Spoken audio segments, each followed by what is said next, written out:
I'm an Xbox gamer through and through, but I have to tell you, I'm really liking what I heard out of Sony with this recent interview. Sony's Sean Layden did a really good interview, which I will link, and you guys can check it out. And in this interview, he wants fewer but bigger PlayStation games. And I thought this was a really interesting take on it.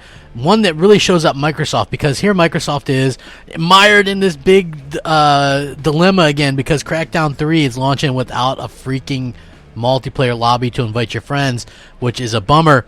And so we see that happening, and then we have Sony talking about how they will take the time needed to launch their games, and it just goes to show you that Microsoft's idea, at least so far, has been wrong, and Sony's has been actually very right. And again, I'm not switching sides or a pony or any of that. I'm just being honest about which one is doing a better job at getting their game out.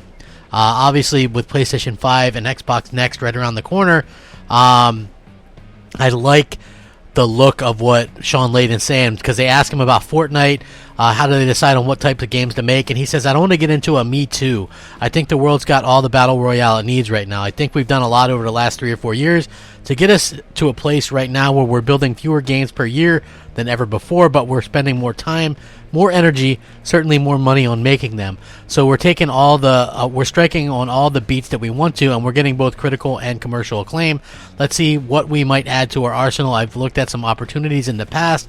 It's an opportunity to look for the ones that are the best fit. So he's saying even though Battle Royale is a big thing, he wants to stick to what he's doing. He wants to do fewer games, but bigger games. So like think God of War, think Spider-Man, think The Last of Us 2. Big, epic, really critically acclaimed games. When asked how to decide what game makers you'll buy, talking about buying studios, he says, we're always exploring opportunities. If we found a partner or a team or a game that we felt was particularly meaningful and interesting in the service area, we will look to bring that in. We're always open to that kind of experience. We try to make it really easy for our teams to focus on what our vision is for the future, and we have simplified it to first, best, or must. If your title is going to be first and creating a genre of first and creating a new game activity, let's look at that. If you're going to make an action-adventure game, it better be best in class. And we have a third category called must, which is we must support the platform. We must be present when new technology comes out.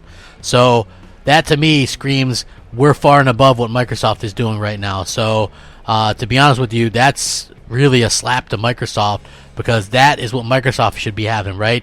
First, they should be the ones doing that kind of stuff. They're Microsoft. They're the ones with billions of dollars. So, you know, they talk about streaming. With all the streaming talk, is it worth it yet? You have PlayStation Now, and I've used it, but I wouldn't play a shooting game on it. Does it feel ready to replace the console? And Sean says it's definitely a thing. The challenge around streaming is that while it may get to a place reasonably quickly that folks who live on a top good node or Soma or a Stockholm can get a good streaming life, if you're a PlayStation and you're available in 168 countries around the world, streaming will be a thing which will have interest to certain people in certain places. But still, for the mass majority of the gaming community, our 94 million PlayStation 4s out there, I think there's much life left in local consoles. So I really like that. He also talks about E3 and why they backed out of it. Very interesting stuff. I implore you guys to check this out. Let me know what you think. Even though I'm more of an Xbox fan, very cool to see him shoot from the hip and really kind of be honest and things like that. So loved hearing this. Love this video. If you enjoyed the video anyway, like, share, subscribe. Hit that bell so you're notified of all the content as soon as it drops. I really would appreciate it. Very cool. That's how it should be done. Microsoft, pay attention. Thanks for watching. Rack 'em up. Crapgamer out.